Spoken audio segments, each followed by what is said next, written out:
This video is called Why I Don't Pray Much. And I don't try to be super spiritual into the feeling of it. And I'm not saying I'm right for not praying much. I'm not very good at prayer. When I pray, here's one reason. When I pray, I often start praying and I'm like, God, is what I'm praying about makes sense? You already know this, don't you? Those kind of things happen. I forget my thoughts. I'm in a hurry. But the main reason I don't pray much is my mind is so busy. And some people will say, oh, you're wrong right there. Your mind can't be busy and thinking good things without praying to God about it. Well, in a sense, I am walking in the Spirit, the formula of Spirit and truth, and God is on my mind. So in a sense, you could say I'm praying without ceasing. But I do forget to sometimes ask for intercession. A lot of times I forget. But here's my reason. Because I might die today. And I have the gift of evangelism. And I'm trying to share everything I can. And I'm busy about it because God, we have 7 or 8 billion, I forgot now. Do we have 8 billion people in the world now? God gave us, we have the internet. God gave us the ability to create things like the internet. And there was a possibility through internet, still is, because everybody's not blocked like me, or just not good at selling their words or whatever, and everybody's not as unliked as me. But my view is that I could reach the whole world through the internet. It's just with truth and bringing out some truth. So I'd get creative. I talk about every subject. I call out truth and lies. People are taught to be offended by the truth, and the truth is not offensive. But I think I have to tell the truth. I have to expose truth over lies when people are being tricked.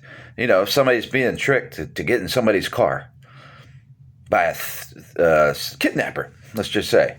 They're tricking somebody to get in your car. They're lying to you and luring you into their car, and then they're planning to kidnap you. And I expose. I say, look, these people are known for this, and they're lying to you. They're going to kidnap you, and they may kill you. They're going to rob you, and they may kill you to hide the evidence. Try to hide the evidence. Should I not tell them that? Should I not try to tell the person that's about to be victimized about that? And so it's offensive to the thief. It's offensive to the kidnapper that I'm going to expose that. Yeah, they're offended. Right? So, I mean, I'm not going to keep explaining that. But that's a pretty good example of, yes, it is good to tell the truth. It's good to tell the truth to people. And it can help. Right? Now, in a situation like that, it might be dangerous to say anything, and you have to be quiet and hope they don't hurt somebody. And you may have to just use force, try to use force. But sometimes, but you certainly want the victim to know the truth. That's for sure. And, so I spend my life, I've spent a lot of time in my life thinking, we're not promised tomorrow. God does not promise me tomorrow because I believe in him. This earth is short. We can die any day. And so I don't worry. I don't get upset and pray over what I might get tomorrow and might not get tomorrow. I always should work to achieve better things for tomorrow, mostly by exercising self-discipline, which I'm terrible at with appetite and all that. But I know if I eat healthy, I'm going to live another day. I'm going to have a better day tomorrow. I'm going to feel a little better tomorrow or the next day or the next day. It might take a few weeks to recover from how the chocolate I just ate, right? And for me, especially because I have a tumor or some kind of growth in my head. I don't know. And it's starting to hurt again because I've been having too much sugar recently. I had gotten it to stop hurting when I quit sugar. So I do these things, and I know I can help myself feel better and extend my life by eating well.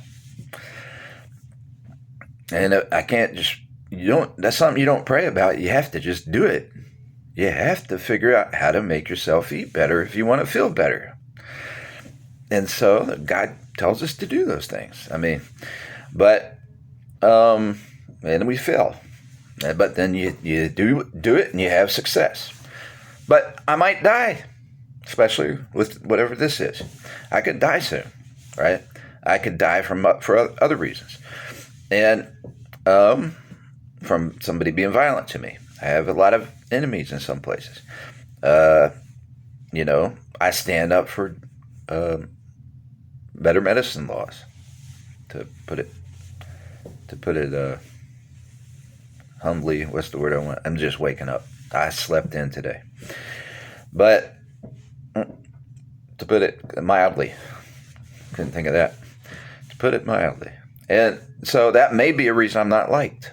One reason that people completely seem to shun me could be really that the social websites have my views blocked. And also because I take a stance against not just white racism, but black racism and Indian racism and Hispanic racism. And I call out black racism and people that's not popular. It's that. It could be, of course, I don't believe that people are going to hate you just because you believe in Jesus. I do know some will, but a lot of them are also going to like you for that because they believe in him too, right?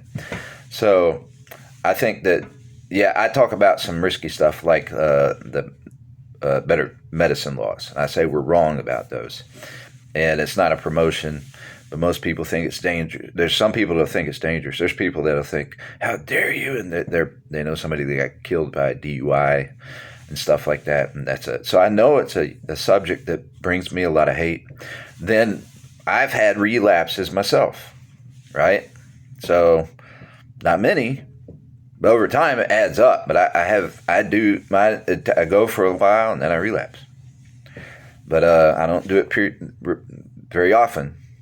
But it's often enough. Doesn't matter. Some people think it's a sin.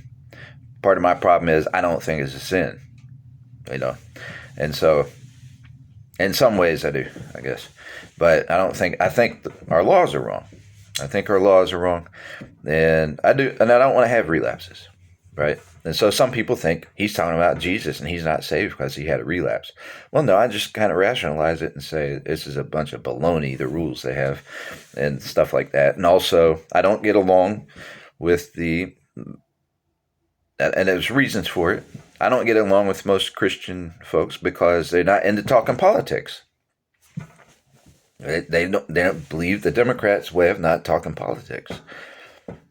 And I think that could be a very unchristian thing. I think politics are a way to tell us to love our neighbors and help us to learn how to love our neighbors and love ourselves proper according to God's laws. I mean, that's a good witnessing tool. It's a good venue to teach freedom of speech and to tell people to go to heaven. So why don't I pray much? I do want to pray more. Definitely want to learn to pray better, and I may start doing better in that because all my efforts seem to be failing of doing videos, and as far as getting the word out, sharing questions. I'm sharing analysis. I'm sharing observations. I'm sharing stuff I'm pretty sure about most of the time. I've come up to good conclusions on. I don't have the best talent for presenting it. But I'm working on it. I don't work too hard on it because I share epiphanies, and I go with it before I even just while I have time. I'm making this video while I have a few minutes, and I'm about to end it because of time. And I was going to do 2 subjects, but my next video is going to be on my political stances. I was going to mix that in this one. I'm going to do one about just what my political stances are. I'm going to write down my political stances on Facebook, and probably not go on very much anymore. No, I mean, can't promise that because I do a lot of stuff on there that's self-help too. I mean, I get good news from there. I get basketball news from there. I do all kinds of stuff. So it's hard not to go on and then want to share something. But it's just, I don't think people are seeing my posts or liking my posts. Maybe people don't like me because of like I said, my stance for medicine laws and the fact that they may realize I've been homeless before or what. I don't know what the deal is. But I'm a type of person. I'm proof, by the way, that if you like, people say if you give people money, you're gonna be blessed too eventually. Or if you like people's posts, I bet I've liked more people's posts. And now I'm a little afraid for people to like my posts, to be honest. I'm scared for if there was a ton of people liking my posts, I'd be like, oh, good. I'd feel bad if I didn't have time to talk or whatever. But because I'm always thinking of the next thing I want to do, I do that. But right now, if somebody likes my post, I feel a little bad. I'm like, people are probably scared to like my post because they're the only ones on it almost. And they might be afraid of somebody coming at them for agreeing with my post or something. So I'm a little afraid for people. So I think people might be afraid to like my post because they know they're going to be one of the only people liking it. And then they don't want to be seen on my page because some of the stuff I support. So that could be part of it. And some of it could be because I don't know how people can't support at least something on my page because I cover every subject. Just about every subject. I put Billy Graham on there. I put, but back to why I don't pray as much. I say, I woke up late this morning and I'm in a rush to do this. Well, I have a little time and I didn't pray but a short prayer because I didn't have time if I was going to do this before I run out of time. And so anyway, but I've been more conscientious of the fact, hey, you forgot to pray. And recently, and I do want to pray better. I do want to pray more, but I've just been so busy also catching up. There was a long time where I couldn't do any of the stuff. I like to write and do videos and share what I believe. I already believe in Christ. But I know there's 8 billion people in the world. I sure didn't mean to dance around the subject that long. I'm sorry. But there's 8 billion people in the world, and I think God wants us to get the word to them. We have social media. And once I got on there a few years back and was watching the news every day, I'm realizing that's a lie. That's a lie. That's a lie. That's a lie. That's a lie. That's a lie. That's a lie. And I'm just writing the contrary truth to all the lies out there. And it's there's probably trillions, literally trillions of lies today. Just little stuff, even about how we get dressed, you have to make your bed in the morning. I mean, but that's a tradition, and it's not, a made bed to me is one with the if you have your own private bed, is one with the covers pulled back, ready to get into. But a made bed, if you're living in a public place, would be to put the covers on so nobody sits on your bed, I guess. So nobody sits on the sheet that you lay on. Well, I don't know, but I'm not going to say that's a lie. It's debatable if you want to debate what's good etiquette for beds. But we have lies all the way down into how we eat. Lies about what's good for you in food. We have lies everywhere. I'm telling you, there's trillions of lies. I know because I've chased one after another.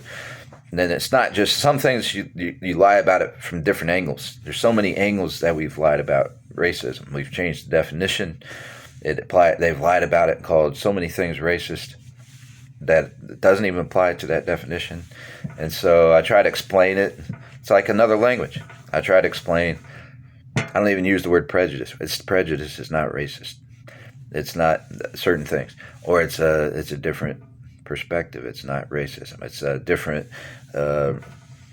standard. It's not racism. It has nothing to do with racism, and they call it racist. It's a political belief. It's not racist.